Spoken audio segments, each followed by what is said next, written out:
День добрый, уважаемые глядачи. Меня зовут Максим Половинка, я являюсь основальником юридичного клуба Rule of Law for Беларусь. И сегодня у нас отбудется вебинар по теме «Конституційная скарга у Беларусі, як яе падаць», што варта ведаць пра практыку разгляду конституцыйных скаргаў, як увогуле ужываць гэты інструмент у практычнай юрыдычнай дзейнасці. Па-першае, давайте пачнем з некалькіх дэталяў. Увогуле гэты механізм існуе з моманту зменаў у Канстытуцыю ў 2022 годзе. Можна па-рознаму ставіцца, але ж змены зараз у практычным жыцці існуюць і дзейнічаюць. На самой справе практычна пачалося ўсё 1 кастрычніка 2023 года, калі быў прыняты і уступіў у моц закон аб канстытуцыйнай судовай вытворчасці. Па стане на травень 2026 года вынесена 5 рашэнняў і 22 адмоўных вызначэння. З 5 рашэнняў адно рашэнне аб поўным задавальненнем скаргі, то бок цалкам выніковае рашэнне. Адно таксама пазітыўнае, але там ужо рашэнне было вынесена пасля таго, як было зменена заканадаўства, якое з'яўлялася прадметам якраз такі спрэчкі. Па 2 рашэнняў норма была прызнана адпаведнай Канстытуцыі, та норма, па якой звярталіся, але суд указаў на канстытуцыйна значны прабел. І па аднаму рашэнню была поўная адмова, то бок суд устанавіў, што няма ніякіх парушэнняў. І вось на гэтай стадыі варта ўзгадаць, чаму мы ўвогуле размаўляем аб гэтым інструменце, чаму мы вывучаем яго, чаму мы глядзім, як гэта працуе. Калі мы дакладна ведаем, што шмат чаго ў беларускай сістэме праверкі нарматыўных правовых актаў і ўвогуле у сферы абароны правоў носіць такі даволі імітацыйны характар. Але маё персанальнае стаўленне такое, што калі інструмент існуе, то варта ім правільна карыстацца. І варта памятаць, што нават такі новы інструмент можа быць такой падставай для таго, каб фармаваць у тым ліку пры дапамозе юрыдычнай супольнасці, прафесіяналаў, юрыстаў фармаваць адпаведную практыку, то бок добрыя абгрунтаваныя скаргі, добрая аргументацыя, добрыя факты і доказы, яны таксама ўплываюць на разуменне гэтых праблемаў суддзямі, на разуменне людзьмі.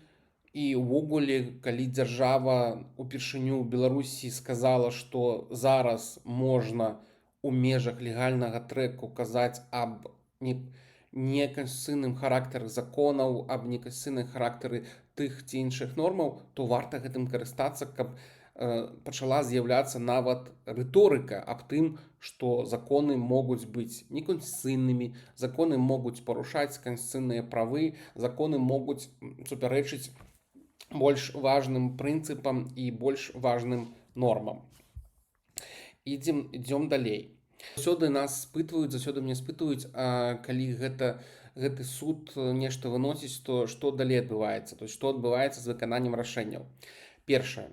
Вось па той справе, якой я казаў, з поўным задавальненнем скаргі, падрыхтаваны і ўжо прыняты змяненні ў заканадаўства, змены падатковы кодэкс, то бок дзяржава у тым ці іншым сэнсе выконвае тыя рашэнні, якія вынесены Канстытуцыйным судом. Па 2 рашэннях, па якім увогуле норма была прызнана канстытуцыйнай, але быў высветлены, быў такі знойдзены канстытуцыйна значны прабел, пакуль не бачна ніякіх заканадаўчых дзеянняў, то бок нічога не падрыхтавана. І калі нехта сочыць за працай Канстытуцыйнага суда, то яна ведае, што Канстытуцыйны суд штогод выносіць такое пасланне аб стане канстытуцыйнай законнасці, дзе апісвае тое, што адбываецца, праблемы, вырашэнне праблемаў, вынаходкі і гэтак далей. І адносна гэтых 2 рашэнняў, па якім Канстытуцыйны суд ўсё ж такі прапанаваў заканатворцу унесці змены ў нарматыўныя акты і ліквідаваць гэты канстытуцыйна значны прабел, то па гэтым рашэннем нічога не было прынята, нічога не робіцца пакуль. І суд ніяк асабліва не канстатаваў гэта. Ён не абапіраўся, не казаў, што вось мы тут прынялі, а яны не мяняюць, якія нядобрыя людзі. Не, такого не было. Вось. А пра самі рашэння мы паговорым асобна далей.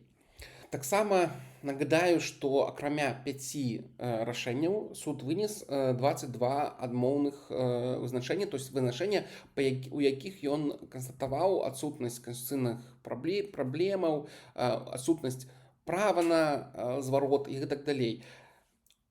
Чаму гэтае вызначэнне варта вывучаць на тым жа ўзроўні, як і рашэнне? У беларускай мадэлі пытанне канстытуцыйнасці нормы фактычна вырашаецца роўна адзін раз, так пабудаваны закон. То бок, калі нехта пайшоў у Канстытуцыйны суд з скаргай на адпаведную норму закона, абгрунтаваў і гэтую справу, назовём так, прайграў, то бок Канстытуцыйны суд вынес рашэнне аб канстытуцыйнасці нормы, то ўжо ніхто, нават з іншымі аргументамі, не можа пайсці ў Канстытуцыйны суд і патрабаваць зноў праверыць гэтую норму. То бок, тут прынцып такой вычарпальнасці права на абарону, ён увогуле прысвойваецца ўсяму грамадству. Як грамадства пайшлі, патрабавалі праверыць закон, не здолелі абгрунтаваць, все, ніхто больш з гэтага грамадства не можа звярнуцца. Не працуе аналогія з зменай падставы альбо прадмета іска, як гэта існуе ў грамадзянскім працэсе. То бок адзін раз. Таму адмоўныя вызначэнні, яны не толькі носяць тэхнічны характар, они частка фармавання практыкі. То бок у той сітуацыі, калі суд не хоча по гэтаму звароту прымаць рашэнне, там могуць быць розныя падставы, не толькі таму, што яму там страшна і так далей, але можа быць і не вельмі добрае абгрунтаванне. То бок варта пытанне разглядзець, але дакладна вось тая скарга, якую мы зараз плануем разглядаць, яна не вельмі добра складзена, таму мы лепш адмовім у распачацці вытворчасці, чым увогуле вынясенні рашэння, якое будзе раз і назаўжды па слабай скарге. То бок 22 адмоўных вызначэння, сярод іх трапляюць даволі такі добрыя прыклады. Што мы ведаем і чаго мы не ведаем пра працу Канстытуцыйнага суда? Увогуле мы бачым толькі тэксты рашэнняў і тэксты вызначэнняў. Мы не бачым, якія скаргі паступаюць, якія справы ўвогуле зараз знаходзяцца ў актыўнай фазе разгляду, то бок трапілі да суддзі дакладчыка, па гэтай скаргі гатовяцца нейкія матэрыялы і гэтак далей. Мы не ведаем, якія працэсуальныя дакументы выкарыстоўваюцца. Напрыклад, мы не ведаем, ці варта ў Канстытуцыйны суд увогуле дасылаць, напрыклад, тыя ж амікус куры. Гэта такі дакумент ад экспертаў, меркавання сябра суда аб тых ці іншых пытаннях, якія будуць разглядацца ў гэтым працэсе. Ці варта нейкія экспертныя дакументы дасылаць, ці варта прасіць выклікаць экспертаў і гэтак далей, мы не ведаем. То бок, як увогуле арганізаваны ўнутраны працэс, гэта невядома і невядома нікому, нават заяўнікам. Мы не ведаем, як арганізаваны адбор спраў. То бок, ніякіх такіх відавочных прыкметаў, што ў суда ёсць абавязак разглядзець адпаведныя справы, якія трапілі ў суд. Напрыклад, трапіла скарга ў студзеню, варта там цягам года яе разглядзець, і у суда ўзнікае нейкі абавязак даць нейкі працэсуальны адказ. Мы не ведаем гэтага. Выглядае так, што суд сам адбірае справы, якія будзе разглядаць, і гэта не звязана ніяк са зместам спраў, не звязана ніяк са зместам законаў. То бок, канстытуцыйнае судаводства ў Беларусі пакуль выглядае як чорная скрыня, якую можна аналізаваць толькі па выніках, па тых канчатковых выніках, якія публікуюцца. А гэта, нагадаю, рашэнні і вызначэнні. Наступнае, о чым варта казаць, гэта ўвогуле лічбы.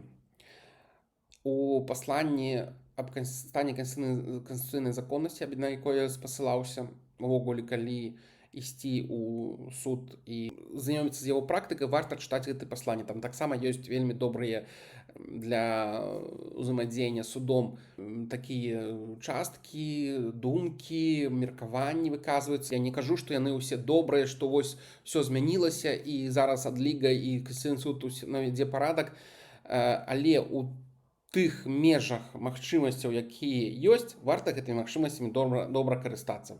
То есть то бок варта не выкарыстоўваць Канстытуцыйны суд, што каб у чарговы раз там даказаць, што нічога не працуе.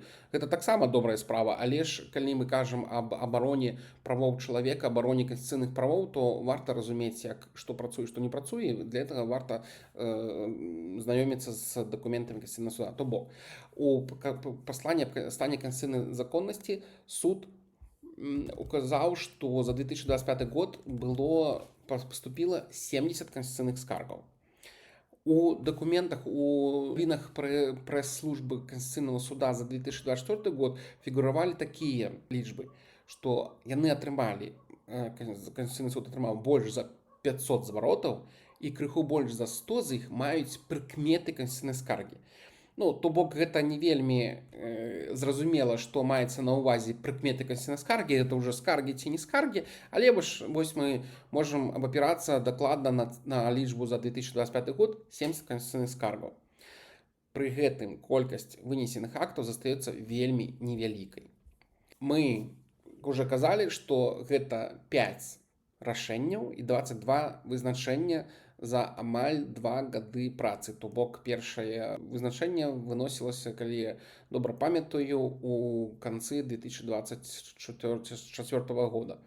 Вось. І каб тыя ж 70 скаргаў разграсці, патрэбна, якія атрымаў суд за 2025 год, патрэбна больш за 5 год, і з улікам, што не будзе новыя паступаць, а мне здаецца, што ўсё ж такі новыя будуць паступаць. У тым ліку я спадзяюся, што дзякуючы нашым такім вось сустрэчам, нашым такім вебінарам.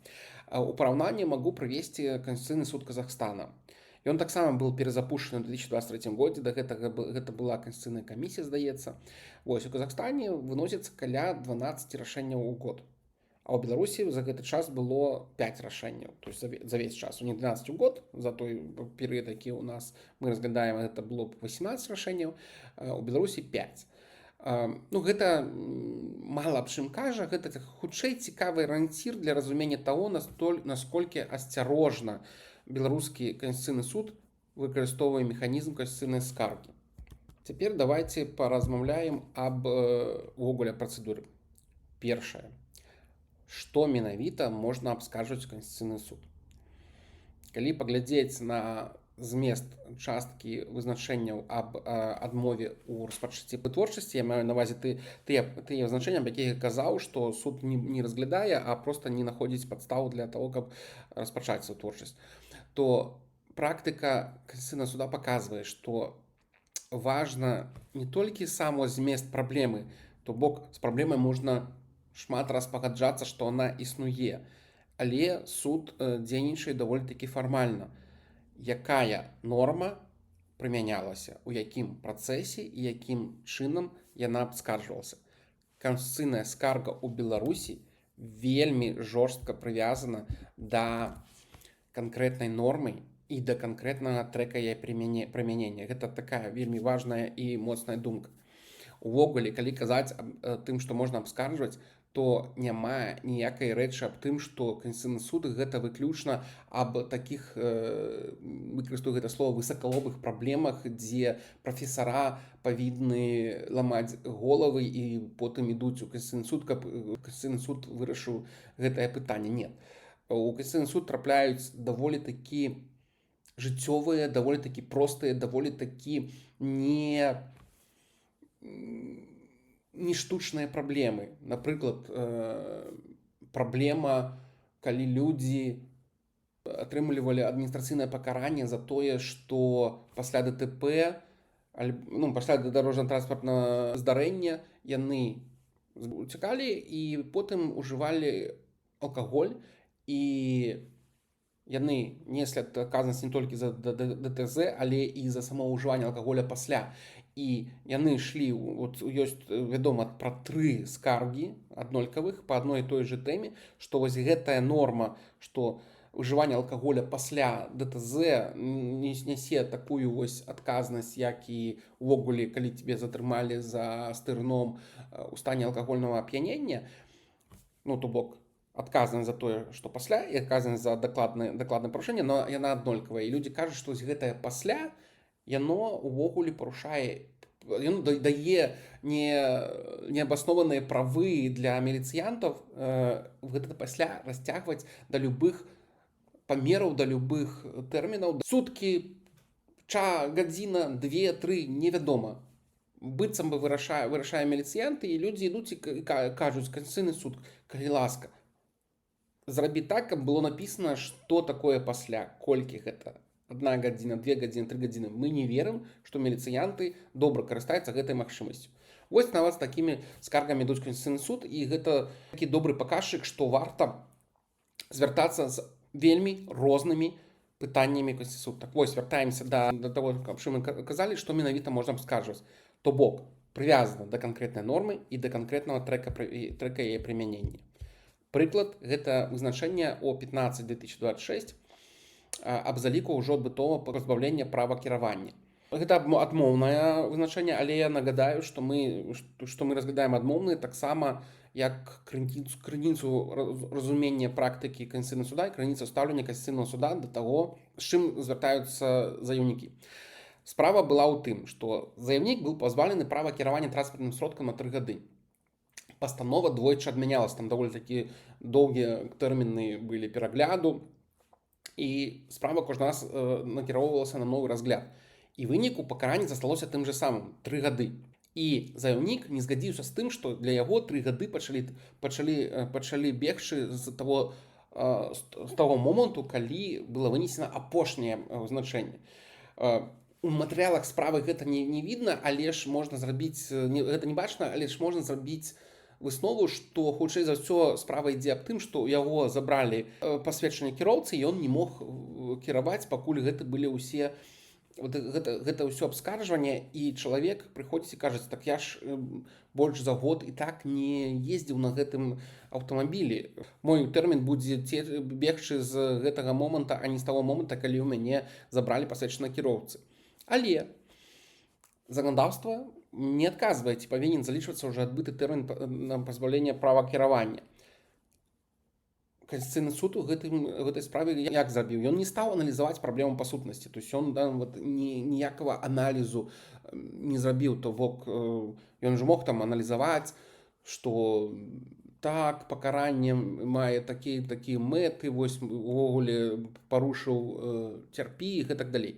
Ён указаў, што гэта пытанне выключна выканання пакарання, а не яго прызначэння. А чалавека ў гэтай справе ішоў увогуле толькі па шляху адміністрацыйнага вось гэтага адміністрацыйнай вытворчасці, то бок, што ёсць пратакол, ён абскарджвае пратакол у суд там вяртае. Трэці раз суд ўсё ж такі зацвярджае, што інспектар ДАІ правы, што добра, што так пакаралі. І ён, заяўнік, ідзе ў суд менавіта ў межах абскарджвання адміністрацыйнага пратакола. Разумееце, да? Адміністрацыйнага працэса, то есть тых нормаў, якія выкарыстоўваліся ў адміністратыўных працэсе. Але суд сказаў, што, прабач, адбыццё пакарання гэта самастойны трэк. Ён не датычыцца увогуле адміністрацыйнага працэса. Ты павінен быў зрабіць асобны трэк абскарджвання ўжо па пакаранню, то бок абскарджваць тое, як цябе гэта прызначылі тэрмін, тое, што унеслі ў базу даных, які запіс, і тое, які тэрмін у цябе унесены гэтую базу. Ты нічога з гэтага не рабіў, ты аспрэчваў толькі сваю адміністратыўную пастанову. Таму вось першая выснова, аб якой варта казаць, гэта тое, што дакладная абскарджваная норма павінна быць самастойным трэкам абскарджвання. Разумееце, так? Не тое, што побач, а тое, што дакладна мы рабілі. Калі гэтая норма не была прадметам абскарджвання у судовых інстанцыях да Канстытуцыйнага суда, з гэтым нельга прыйти ў Канстытуцыйны суд. Наступнае вызначэнне это О21/2026, калі таксама здымалася пытанне не той нормы. Заяўнік таксама абскарджваў адміністратыўнае спагнанне. Пры звароце да старшыні Верховнага суда яму скаргу вярнулі, бо быў прапушчаны 6-месячны тэрмін надзорнага абскарджвання. То бок тэрмін прапушчаны, все, няма скаргі. У выніку у Канстытуцыйны суд заяўнік абскардзіў таксама нормы, якія з'яўляюцца такімі субсідыарнымі да яго дакладнага працэса. А менавіта гэта артыкулы 13.12 і 13.16 працэсуальна-выканаўчага кодекса аб адміністратыўных правапарушэннях, на падставе якіх яму вярнулі скаргу. І Канстытуцыйны суд аналагічна адказаў, што ось гэтыя дакладныя нормы не прымяняліся пры разглядзе справы па сутнасці. Таму скарга недапушчальная, то бок ты павінен самастойна абскарджваць тыя дзеянні, тыя працэсы, запусціць тыя працэсы, у якіх уже тая норма, з якой ты пойдзеш у Канстытуцыйны суд, будзе самастойным прадметам прымянення і самастойным прадметам ацэнкі з боку суда. Ты хочаш пранесці ў Канстытуцыйны суд, табе варта рабіць так, каб гэта ляжала на стале у той працэдуры, якую ты павінен прайсці праз суд. То бок такі прамежкавы вывад, што суд патрабуе, каб было трэба абскарджванне менавіта таго прымянення нормы, якое непасрэдна кранула правы заяўніка. Ну, то бок, там, калі заяўнік не абскарджваў тую норму, якая датычылася яго паводзінаў у адміністратыўным працэсе, напрыклад, тое, што стала падставай для яго пакарання, то ён мог бы саадміці, але ён ішоў з іншым, таму прабачце. Фактычна, адсутнасць асобнага трэка абскарджвання прымянення нормы трактуецца як невычарпанне сродкаў правовой абароны. А мы нагадаем, што вычарпанне сродкаў правовой абароны гэта значыць, што ты да Канстытуцыйнага суду павінен прайсці ўсе стадыі абскарджвання, уключаючы 2 стадыі нагляднай вытворчасці у Верховным судзе і ў Генеральнай пракуратуры. Ідзем далей. Але ёсць такое вызначэнне О22-26, якое датычыцца праблемы працэсуальных нормаў. У гэтай справе заяўнік абскарджваў грамадзянскую справу ў парадку нагляду. І намеснік старшыні Верховнага суду адмовіў пранясенне пратэсту. Ён зрабіў тое, што ў папярэдніх справах суд не пабачыў. Заяўнік паспрабаваў асобна абскардзіць дзеянні намесніка старшыні Верховнага суда праз главу 6 ГПК. То есть, то бок, як дзеянні дзяржаўнага органа. То есть, есть такая вытворчасць, скаргі на дзеянне дзяржаўных органаў і адпаведных лиц, якія парушаюць правы заяўніка. Так называемое адміністрацыйнае судаводства. Яму адмовілі. Ось калі ён пайшоў, сказаў, што намеснік старшыні Верховнага суда гэта такая должностное лицо, такая должная асоба, і ўвогуле гэта дзяржаўны орган, і ён яго сваёй адмовай парушае мае правы, і суды яму адмовілі, кажуць, што не, так немагчыма абскардзіць. Намеснік старшыні Верховнага суда гэта іншая асоба, гэта увогуле ўнутры працэса. І пасля гэтага заяўнік звярнуўся ў Канстытуцыйны суд з просьбай праверыць нормы пра нагляд і нормы пра абскарджванне дзеянняў дзяржаўных органаў. І Канстытуцыйны суд яму адмовіў, вызначыўшы, што нельга рабіць і патрабаваць рабіць асобны працэс, які датычыцца вось гэтых працэдурных справаў. І гэтым ён паказаў такую адпаведную супярэчнасць. То есть у папярэдніх вызначэннях ён сказаў, што працэсуальныя праблемы трэба вводзіць у асобны трэк абскарджвання, а ў гэтым ён сказаў, што калі ты паспрабаваў зрабіць асобны трэк, ты не зрабіў адпаведна з заканадаўствам, і ты не можаш гэты асобны трэк зрабіць. То бок, фактычна два вызначэння супярэчаць адно аднаму.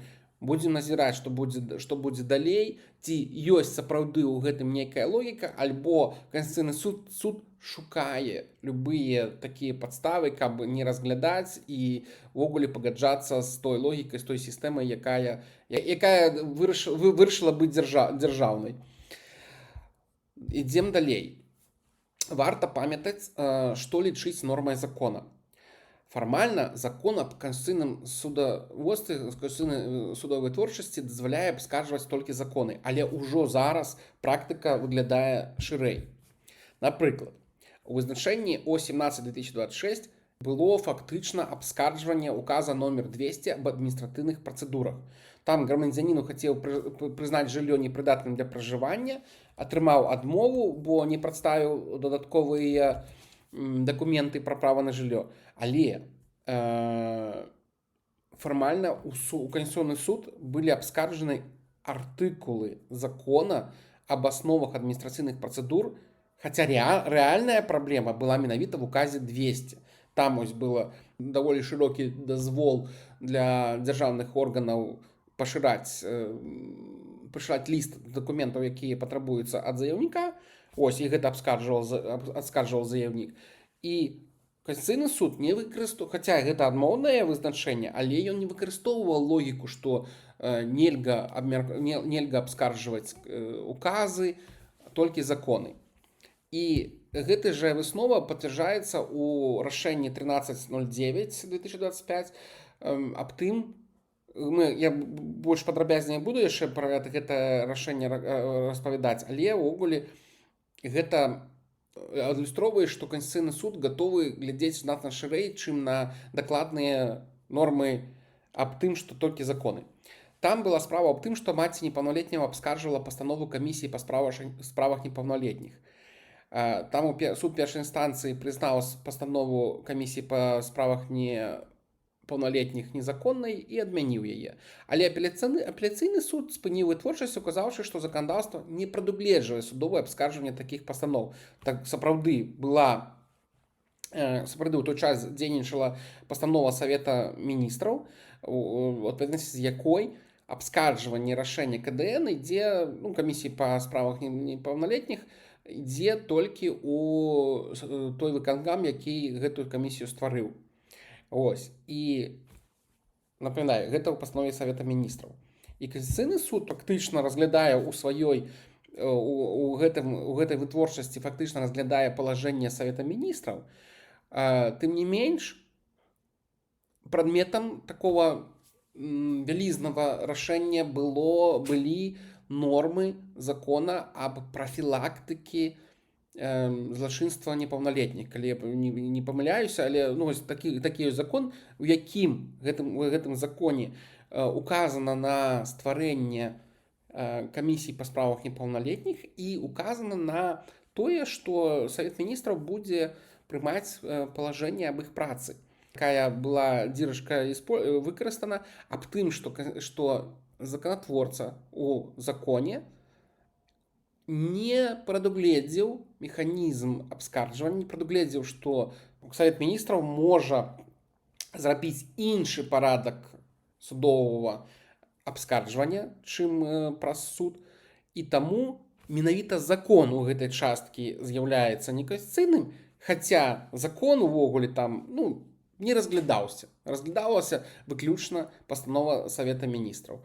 І гэта добры прыклад для такой высновы, якую можна ўвогуле запісаць, што калі праблема ідзе праблема ў іншым нарматыўным акце, не законе, то варта шукаць закон, у адпаведнасці з якім гэты інструмент усталёўваецца, уводзіцца і ўвогуле існуе. Як прыклад было для адміністрацыйных працэдур, гэта быў закон аб асновах адміністрацыйных працэдур, для палажэння Савета міністраў аб працы камісій па справах непаўналетніх, гэта Савет міністраў і гэтак далей. Наступнае пытанне: хто можа звяртацца? Фармальна ў законе напісана, што толькі фізічная асоба, але практыка выглядае шырэй. Напрыклад, у вызначэнні О7/2025, нагадаю, гэта таксама вызначэнне адмоўнае, але іх варта чытаць. Гэта бываюць такія даволі цікавыя і вялізныя дакументы з добрым разважаннем. Справа фактычна датычылася юрыдычнай асобы. Заяўнік быў заснавальнік гэтай юрыдычнай асобы. Пры гэтым Касацыйны суд не выкарыстоўваў аргументаў пра неналежнага аб'екта звароту. То бок ён разглядаў яе па іншым пытанням, а наконт таго, ці датычыцца ці не датычыцца, увогуле гэта не выкарыстоўвалася. І скончым гэты блок аб працэдуры. Гэта наш такі працэдурны блок, што ўжо варта ведаць пра тое, як Канстытуцыйны суд разглядае справы, што бярэ, што не бярэ, ад каго і якія увогуле абмежаванні ўжо зараз бачны. Гэта што такое парушэнне канстытуцыйных правоў. Пакуль гэта адна з такіх самых няўпэўных частак практыкі. Увогуле не да канца зразумела, калі Канстытуцыйны суд бачыць парушэнне правоў, а калі лічыць, што праблема толькі ў прымяненні закона. То бок вельмі даволі такі вялізная частка гэтых вызначэнняў адмоўных Канстытуцыйнага суда гэта аб тым, дзе Канстытуцыйны суд кажа, што увогуле ваша скарга гэта не скарга на закон, а скарга на адпаведнае рашэнне суду. А мы, Конституционный суд, не суд 4, 5, 6 інстанцыі, а мы не разглядаем тыя сітуацыі, калі суд вас пакрыўдзіў, не пачуў, не тое заканадаўства прымяніў і гэтак далей. Мы разглядаем толькі неадпаведнасць законаў Канстытуцыі, калі ў адпаведнай справе менавіта прымяненнем гэтага закона былі парушаны правы заяўніка. Але вось гэтая грань, дзе суд просто выкарыстоўвае аргумент, вы фактычна не згодныя з рашэннем суда, таму не будзем мы вашу справу разглядаць. Ідзе грань ад таго, што суд ці заканадаўства, зараз вельмі складана сказаць, таму падаўжаем вывучаць. І мы пераходзім да наступнага блока, увогуле адпаведнае рашэнне Канстытуцыйнага суда, на якія варта паглядзець. Іх у 5, таму разбярэм усе. Як уже і казаў, увогуле варта ведаць, варта разумець, што асцярожнасць гэта такі даволі, здаецца, як галоўны падыход к Канстытуцыйнаму суду. Тым больш варта памятаць, што у Канстытуцыйнага суда змянілася кіраўніцтва. Зараз гэта Сівец замест Міклашевіча. І яшчэ не бачна аніводнага рашэння пры новым кіраўніке Канстытуцыйнага суду. Здаецца, што гэта можа быць нейкім такім сігналам, што суд далей будзе больш няўпэўнена рабіць сваю справу і больш асцярожна. Першае рашэнне паказваюць, што суд увогуле гатовы ўмешвацца, але робіць гэта вельмі асцярожна. І нават калі Канстытуцыйны суд бачыць праблемы, ён часта пазбягае жорсткага прызнання нормы неканстытуцыйнай. Ён выкарыстоўвае больш мяккія канструкцыі, альбо проста абмяжоўваецца указаннем на прабелы і недастатковасць рэгулявання. І вельмі важна разумець не толькі вынікі разгляду справаў, але і матывы, то бок варта чытаць тое, што напісана ў разважаннях суду. Нават калі рэзультатыўная частка рашэння выглядае вельмі асцярожнай і ўвогуле адмоўнай непазітыўнай, то ўсё роўна ў тэкстах рашэння вызначэння ўжо з'яўляюцца важныя канстытуцыйныя падыходы. То бок нельга казаць, як мне падаецца, што ўсе людажэры. Ўсё роўна ў межах некай сваёй дапушчальнай свабоды людзі нешта робяць. Напрыклад, ужо можна пабачыць аргументацыю, якую варта прям капіраваць і ўстаўляць у іншыя дакументы, іншыя скаргі пра недапушчальнасць абмежавання права на судовую абарону. Што гэта права не можа быць абмежавана. Пра неабходнасць абмежавання правоў толькі ў той ступені, якая патрэбна для дасягнення канстытуцыйна значных мэтаў.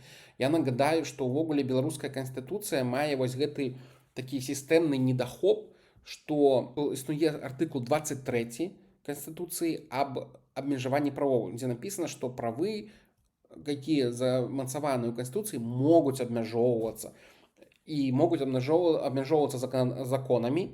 Вось першая умова законамі, а другая умова гэта тое, што гэта абмежаванне павінна мець адпаведную мэту.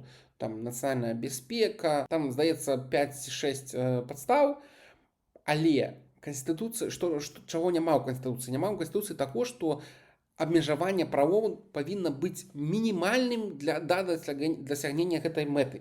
То бок у такіх іншых правапарадках ацэнка таго, наколькі абмежаванне правоў з'яўляецца апраўданым у тым памеры, якім яно было зроблена, гэта самастойны трэк абскарджвання. То бок, калі мы кажам, што варта атрубіць руку, якая пісала кепскія каментары, то відавочна, што гэта абмежаванне правоў, нават калі ёсць такая вялізная мэта абарона правоў іншых, напрыклад, трэціх асоб, і рука, якая пісала каментары, якія абражаюць, мы можам казаць, што гэтай сітуацыі мэта яна выканана, але не выкананы гэты крытэр мінімальнага ўмяшальніцтва. І ў Канстытуцыі гэтага няма. Але ўжо ў дакументах Канстытуцыйнага суда з'яўляецца гэта логіка, што абмежаванне правоў павінна быць толькі той ступені, якая патрэбна для дасягнення канстытуцыйна значных мэт.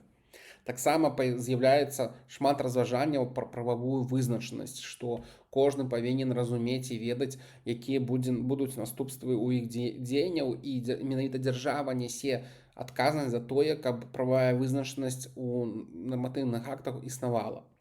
Таксама вельмі добрыя словы напісаны пра недапушчальнасць адвольнага правапрымянення. Гэта ўвогуле таксама, здаецца, першыя разы, калі нехта аб чымсьці такім кажа, недапушчальнасць адвольнага прымянення. І так, пераходзім да рашэнняў.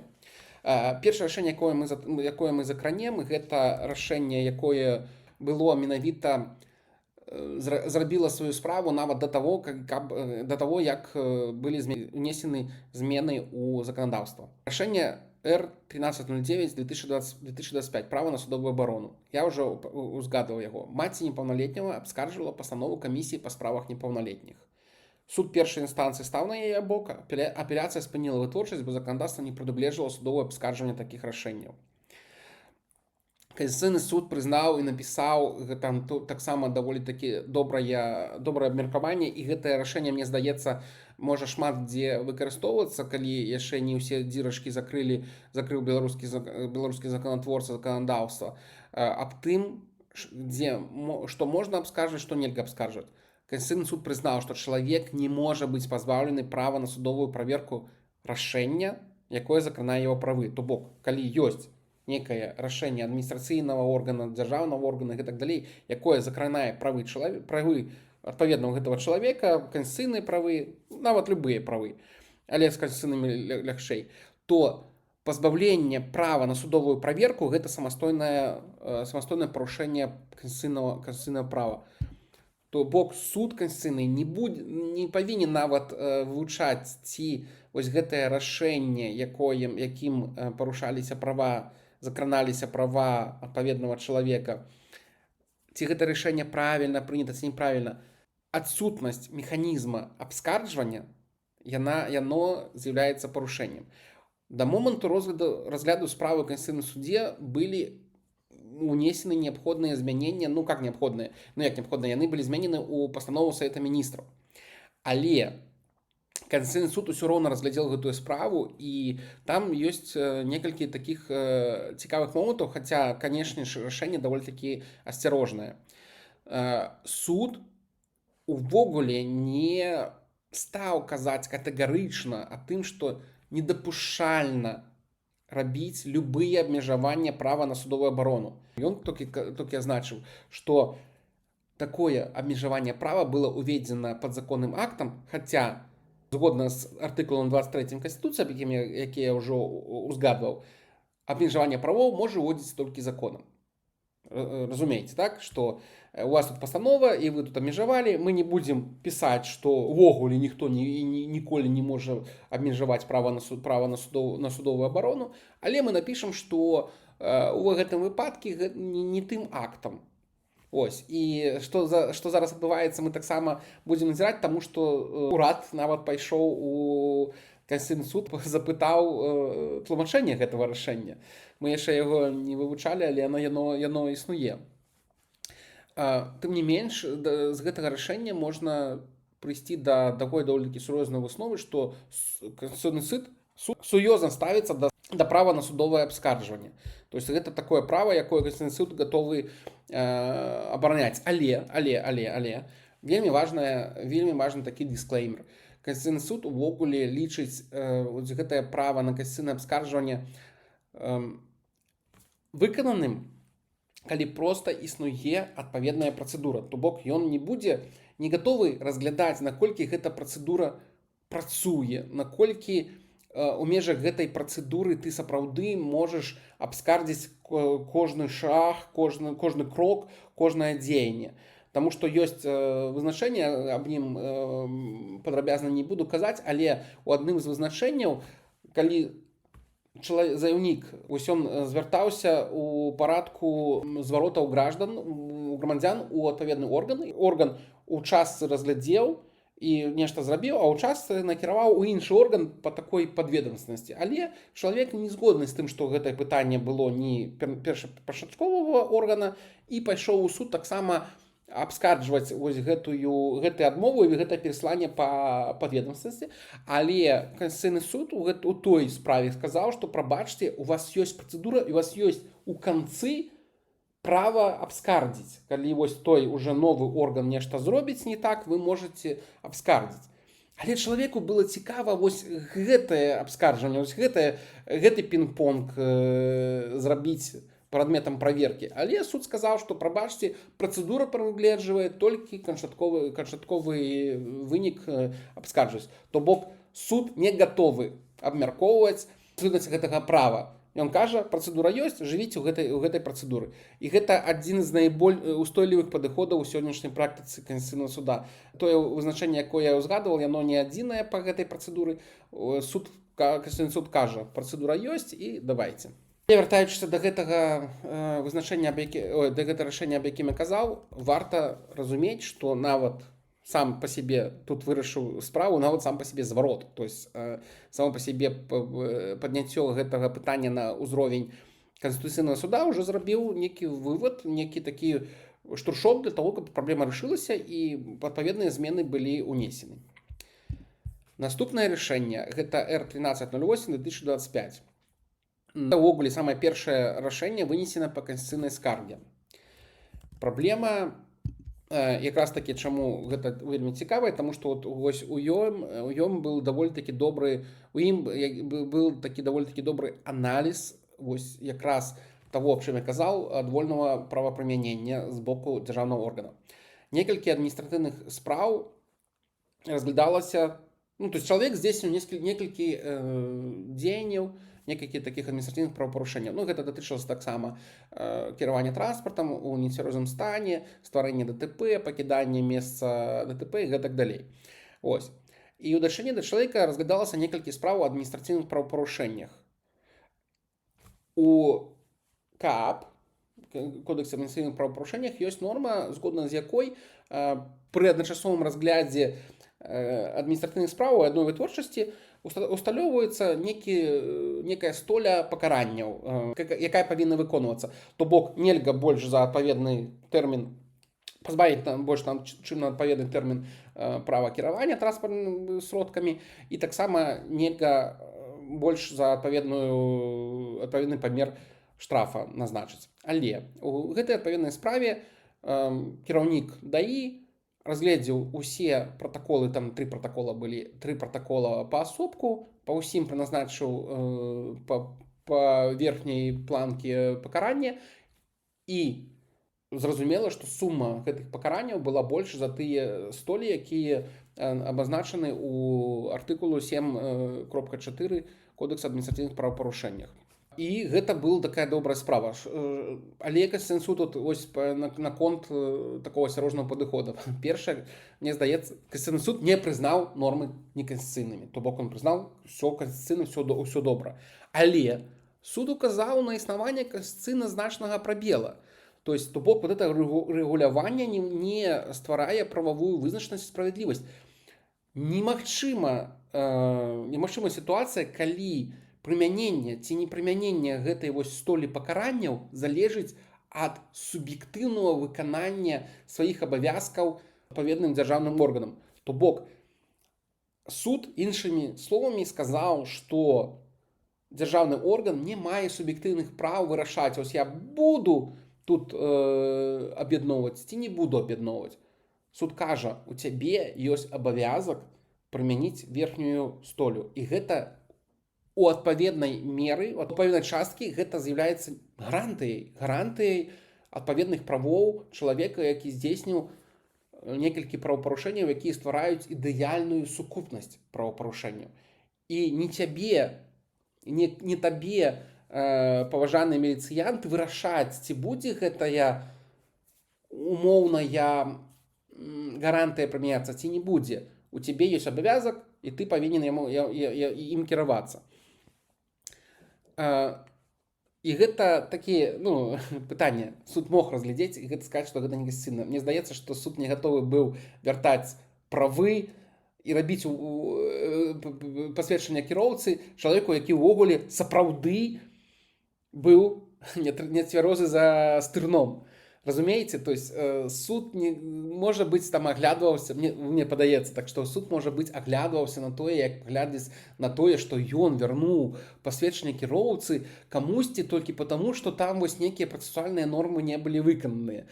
Таму ён пайшоў па шляху задавальняць гэты позыў, не задавальняць гэтую скаргу, таму што нагадаю, што па выніку прызнання нормы некасцыйнай адпаведныя рашэнні судоў павінны быць перагляджаны. То бок для гэтага чалавека гэта значыла бы вяртанне яму права пасведчання кіроўцы.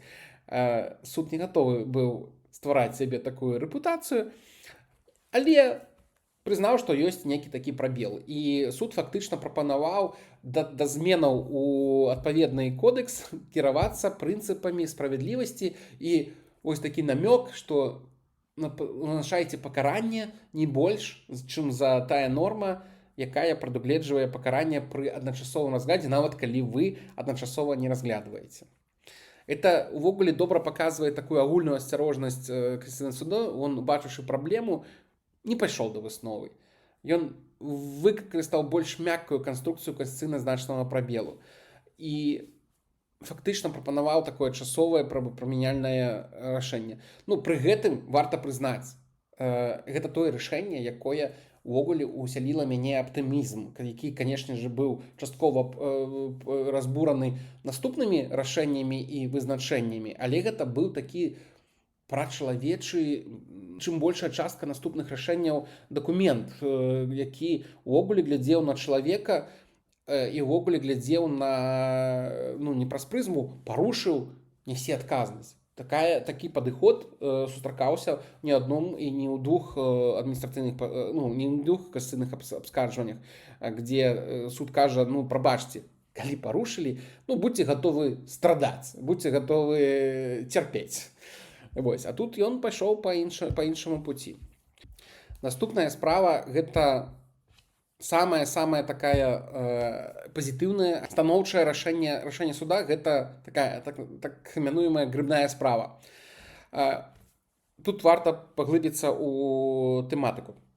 До 2022 года існавала льгота, згодна з якой даходы ад продажу прадукцыі раслінаводства, накладна ў гэтай справе гэта былі грыбы, яны вызваляліся ад падаходнага падатку. І былі внесены змянення падаходны кодекс, згодна з якімі дата атрымання дохода стала па гэтым відам дохода па прадукцыі раслінаводства, дата стала лічыцца дата атрымання адпаведнай дэкларацыі па запыту новага органа, падатковага органа. Відавочна, што такія патрабаванні выносяцца зараз, то бок дата атрымання дохода будзе зараз, дата атрымання прыбытку. І што уводзілася некая такая межа, колькі доходаў можа быць абгрунтована ось гэтай крыніцай. Там, здаецца, 200 базавых велічынь за падатковы перыяд. То бок, калі по новому регулированию у тебе было, например, там 10 год ты собирал грибы, а тебе кажут, зараз зраби справоздачу, ты идешь, заполняешь декларацию, а тебе кажут, что ты не можешь у такой суме у такой суме доходы уключыць у декларацыю, ось на розніцу мы тебе налічым падаткі. Ну і відавочна, што калі існуе такое правіла, то у адпаведны момант нехта пацерпіць ад гэтага. І чалавек дайшоў да Канстытуцыйнага суда і атрымаў адзінае такое максімальна станоўчае рашэнне з усіх 5. Канстытуцыйны суд у гэтай норме прямо признал неконституционность нормаў, то он признал, что спрэчаныя нормы не могут применяться до папярэдніх падатковых перыядаў. Ён казаў, гэта неконституцыйна. Але логіка пры гэтым таксама была асцярожным. Суд увогуле не сказаў, што ўводзіць падаткі са зваротнай сілай недапушчальна ў прынцыпе. Разумееце, то есть ён не стаў казаць, што ўвогуле нельга такое рабіць, хаця, канешне ж, ад яго чакалі менавіта гэтага высновы. Але ён указаў, што заканадаўства па падатках прадугледжвае, што калі уводзіцца падаткі з адваротнай сілай, то гэта павінна прямо быць указана ў законе. У законе, якім уносіліся змены ў 2022 годзе у падатковы кодекс, такого не было написано, таму, прабачце, вы не маглі такое зрабіць. То бок ён пакінуў такую бэкдор для заканадаўцы, што вы можете напісаць, можете прыняць, можете напісаць. Галоўнае, каб працэдурна вы напісалі ў законе. Зразумела, што ведаючы пра прынцыпы прыняцця закона ў Беларусі, то такая норма б з'явілася і ніхто б ніяк не абскардзіў, ніяк не быў бы супраць. Але гэта рашэнне ўсё роўна важнае. Нягледзячы на асцярожнасць, у гэтым рашэнні з'явіліся вельмі моцныя падыходы. Першае, гэта таксама тое, што варта ўлічваць у ўсіх астатніх скаргах. Суд прямо звязаў падаткаабкладанне з правам уласнасці. То бок он сказаў, што вы можете ісці з іншымі пытаннямі па падаткам у Канстытуцыйны суд, спасылаючыся менавіта на права ўласнасці. То бок падаткаабкладанне гэта частковае абмежаванне права ўласнасці на частку тваіх доходаў, на частку тваёй маёмасці, якая патрэбна для того, каб дзяржава выконвала свае абавязкі. Таксама суд у гэтым рашэнні он выкарыстоўваў сапраўдныя прынцыпы вяршэнства права і правовой вызначанасці. Ён выкарыстоўваў гэту аргументацыю, што чалавек, які займаўся нейкімі справамі ў гэты перыяд, не можа несці адказнасць за тое, што вы вырашылі ў нейкі момант змяніць. То бок ён не мог, чалавек, які рабіў нешта, гэта было звязана з тым, што згодна з тым же заканадаўствам, згодна з тымі зменамі, якія ўводзілі гэтыя абавязкі па падаткаабкладанню гэтых доходаў, таксама былі там механізмы, што вы можете там у больш вялізным памеры гэта справаздачыцца па гэтым доходам, калі у вас будзе там спраўка адна, спраўка другая, калі у вас будуць дакументы аб тым, што вы гандлявалі гэтымі грыбамі, гэтымі раслінамі на рынках і так далей. І чалавек, які не ведаў таго, што яму патрабуецца праз 10 год справаздачыцца па гэтых доходах, не мог зразумець, што варта гэта рабіць. І у гэтай часткі суд выкарыстоўваў тэрміналогію пра правовую вызначанасць. Чалавек павінен ведаць, што он павінен рабіць. Калі он не ведаў, то выбачайце, вы не можете зрабіць. Таксама ў гэтым рашэнні таксама варта пачытаць. Упершыню суд загаварыў пра неабходнасць разумнага балансу паміж інтарэсамі дзяржавы і правамі чалавека згодна з Канстытуцыяй. То бок гэта у нас же заканадаўства працуе даволі такі фармальна. Ёсць права абмежаваць права канстытуцыйнае. Права было абмежавана, все добра, права абмежоўваць есть у дзяржаўнага органа, мы далей не ідзем. А тут суд уже кажа, не, надо ісці далей, трэба ісці далей, трэба глядзець на баланс. Не толькі што ёсць права абмежаваць, але і тое, ці балансуе гэтае абмежаванне з тымі правамі, якое абараняецца Канстытуцыяй. Варта разумець, што ўвогуле было з выкананнем гэтага рашэння. То есть пасля гэтага рашэння, як ужо і казаў, былі падрыхтаваны і ўжо прынятыя змены ў падатковы кодекс. Але па сутнасці новая мадэль мала адрозніваецца ад папярэдняга рэгулявання. То бок механізм усё яшчэ дазваляе вяртацца да ранейшых перыядаў і ставіць пад сумнеў падыходжанне даходаў.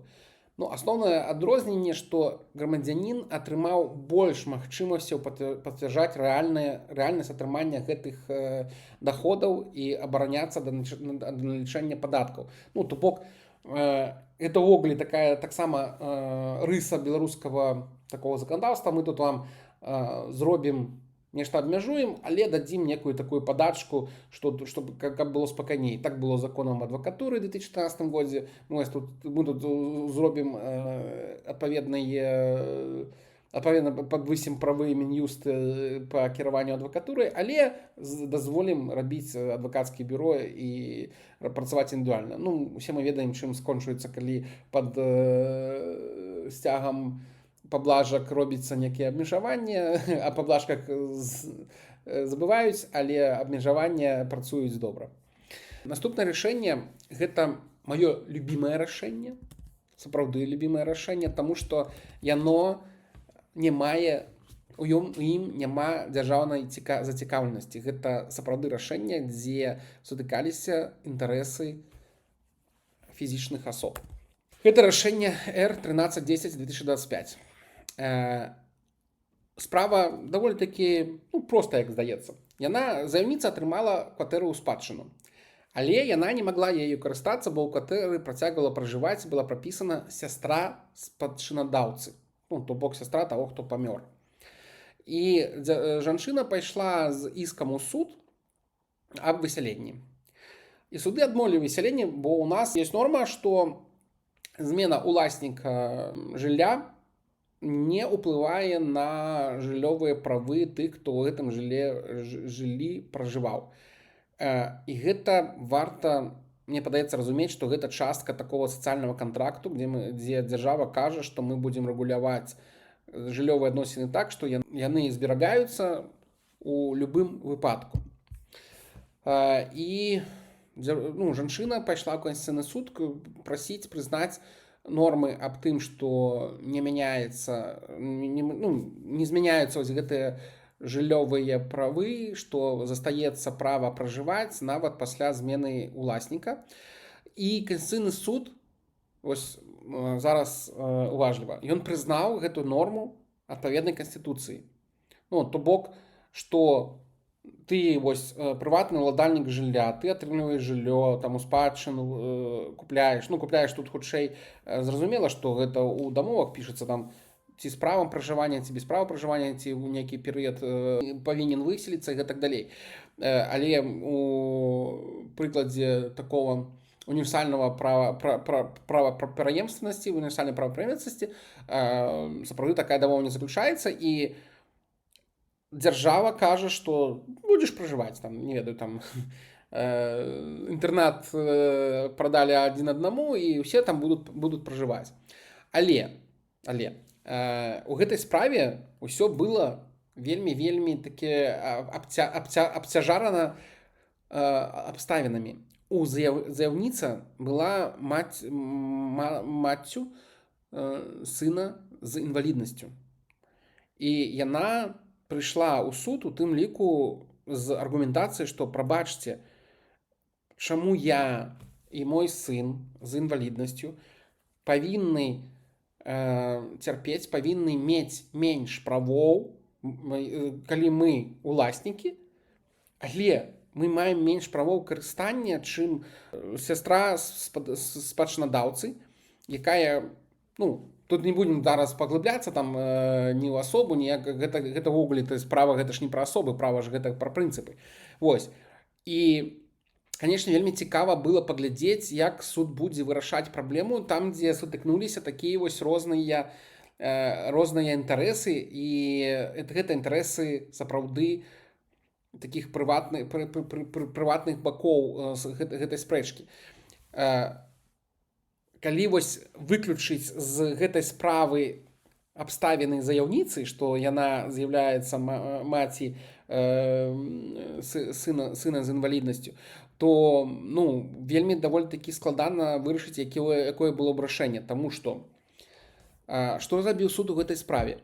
Па-першае, у гэтай справе і ў некалькіх іншых справах Канстытуцыйны суд фактычна фіксуе статус права ўласнасці ў Беларусі. І гэты статус вельмі абмежаваны.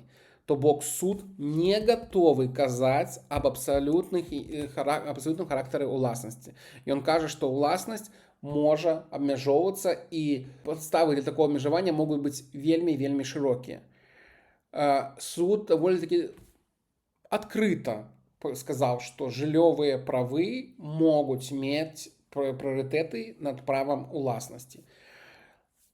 Але суду патрэбна было вырашаць праблему. Як так атрымалася, што вось у нас ёсць уласніца, і у яе ёсць інтарэс не толькі як у уласніцы, але яшчэ у чалавека, які хоча там пражываць. І гэты інтарэс сапраўды мае значэнне.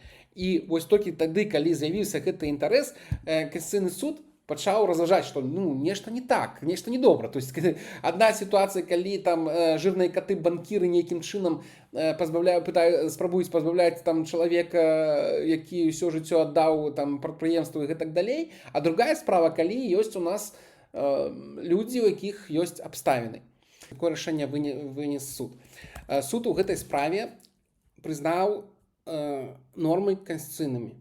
То бок вось тое, што права ўласнасці, змена ўласніка не ўплывае на змены жыллёвых правоў, на змену права карыстання, ён гэта прызнаў канстытуцыйным. Але яму трэба было вырашаць гэтую праблему, і ён перавёў гэтую праблему ў плоскасць жыллёвых правоў і прызнаў існаванне канстытуцыйна значнага прабела у той часткі, у якой у жыллёвым кодексе не напісана наяўнасць гэтых абставінаў у уласніка, якія могуць зрабіць яго жыллёвыя правы больш значнымі, чым жыллёвыя правы таго, хто карыстаўся гэтым жыллём раней.